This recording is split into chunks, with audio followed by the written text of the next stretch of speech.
Do you know who Kurt Metzger is? He's on he's on the Jimmy Dore show, and he has his own Derp with Kurt podcast now that he's doing. He's a comedian. Anyway, he talks about all kinds of quite interesting stuff, esoteric stuff on his podcast, and I watch it, and sometimes I like what they're talking about. And he mentioned this book, War for Eternity, Inside Bannon's Far-Right Circle of Global Power Brokers by Benjamin R. Teitelbaum. And I read this, and it's a really interesting book. I was quite surprised. I thought, well, okay, was this going to be a biography of Bannon and, whatever. But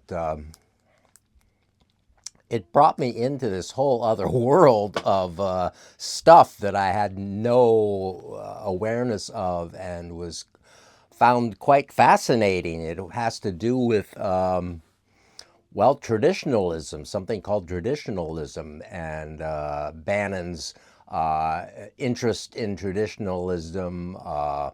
Alexander Dugin, the Russian philosopher who has some sort of resonance with Putin, apparently. Anyway, it's about these guys and their thoughts and their how they dream for a better world and so forth.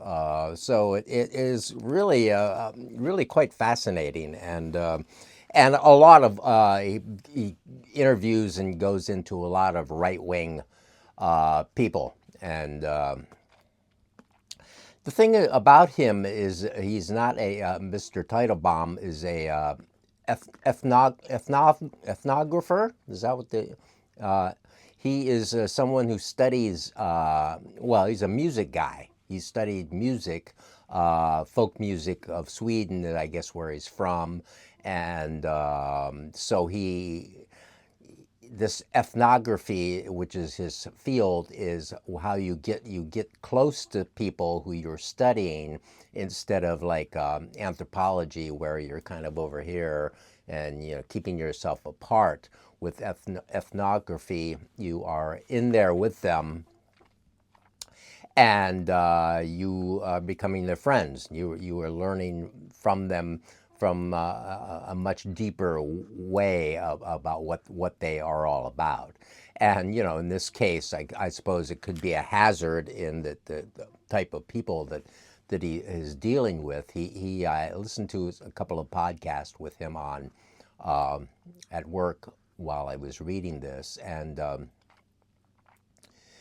he says he's basically a liberal, so and so he this form of study is he wants to not make any sort of pitch himself.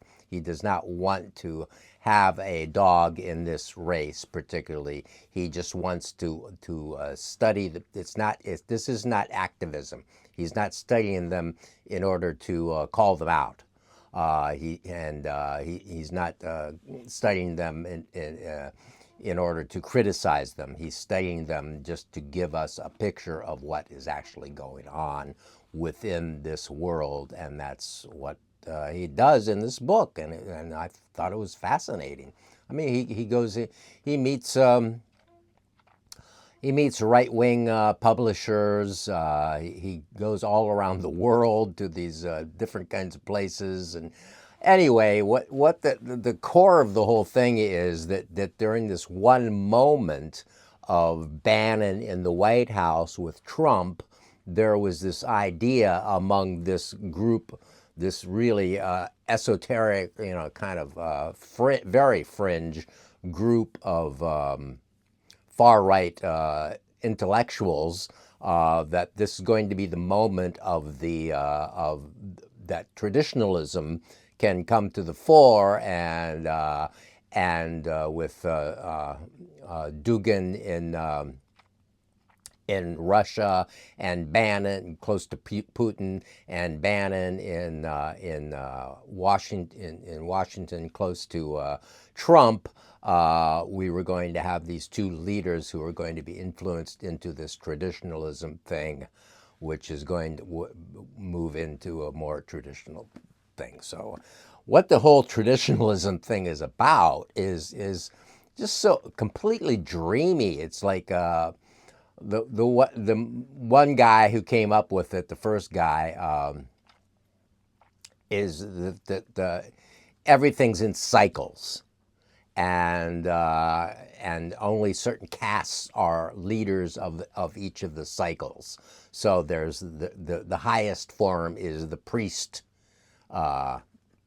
cycle and the priest caste, and then that's where I guess you're most spiritual. And the second one is the warriors. So the warriors are a caste is also one of them, and then and these are all cycles that apparently repeat in these people's minds over and over through the course of human history. The third one is the merchant class, and the last one is the slaves, and they think that we're kind of in the dark age slave time now. It's that's because there is in one level in the certain democratic situations or attempted democratic situations, there's a less of a hierarchy, and they are all for hierarchy, up the ladder, up to God, apparently. Another thing about these traditionalists is that if you are really a traditionalist, the basic setup was that these cycles that go through, the slave class, the merchants, the warriors, and the highly priest thing, these cycles are just sort of naturally something that goes on. So it doesn't, if you're really a traditionalist, you're not going to want to be an activist. That activism is, it means you don't really believe in the cycles that are just naturally going to evolve, whether you do anything or not. I was raised as a Christian in Ohio by working class parents, and we went to a non-denominational Christian church, and I was immersed in baptism when I was 10 years old.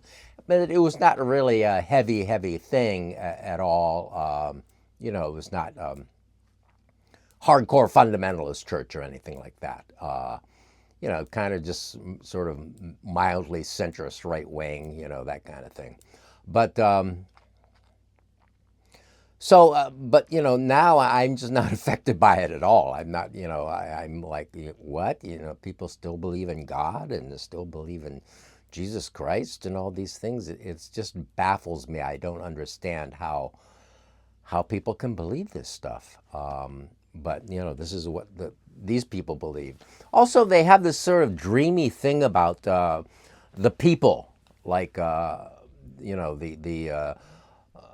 people of the soil. They have the essence of the old times still with them. And Bannon thinks even like rural or working class Americans have it, and I don't know.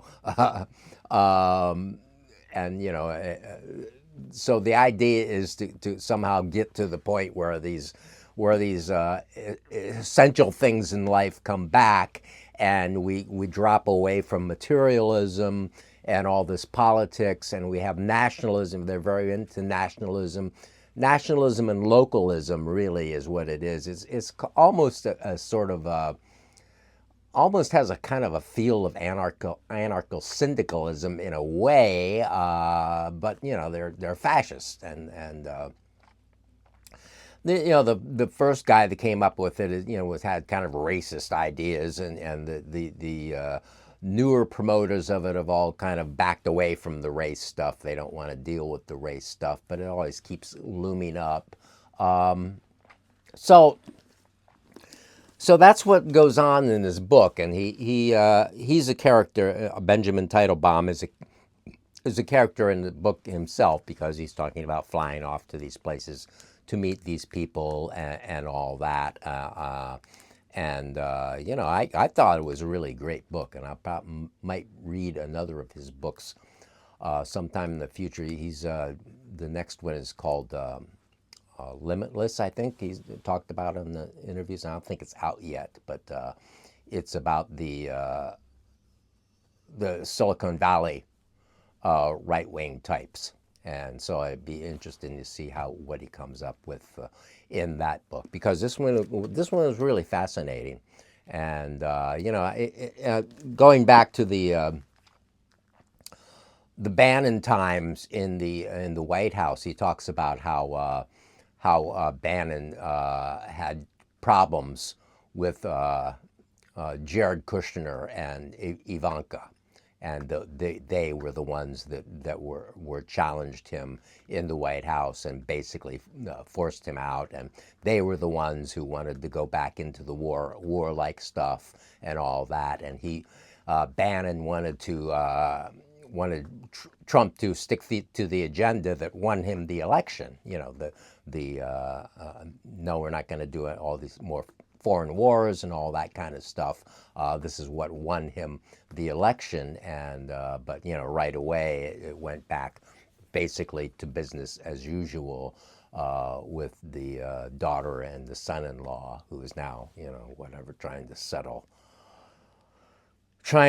Iran and trying to develop Gaza or whatever. So anyway, it was all before Gaza, and in Israel is not mentioned at all. The things about the religion stuff is like some of these people had to, in order to be in the right wing publishing. Have a job with the right-wing publishing house at the beginning, they had to join like a fundamentalist, join a religion, like an old religion. So they would look into the more Aryan religions, which is Hinduism, and so they some of them are into Hinduism and things like that. So not so much Christian, although Bannon does call himself a Christian. But yeah, the whole idea was getting to this spiritual essence of everything, and it was just really kind of strange, and but nonetheless very interesting. And the thing is, a lot of these people that have dreams of making things better, the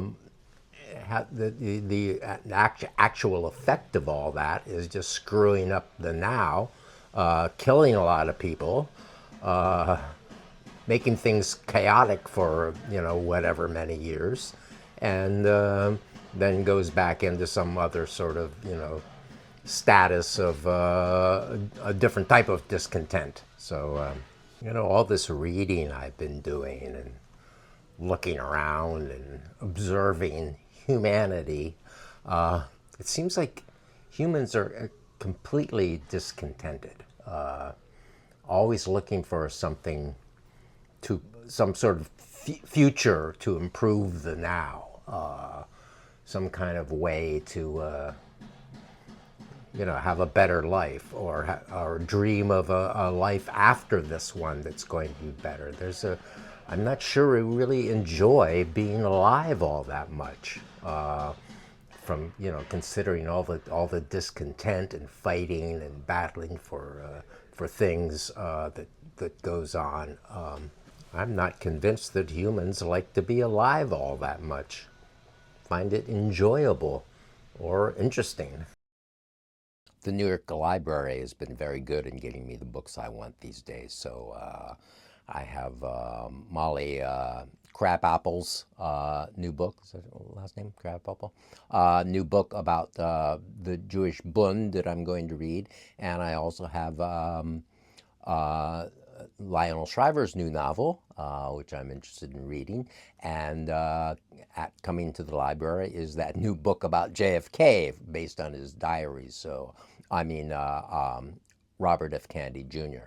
So I'll be talking about those in the future. So thank you for watching.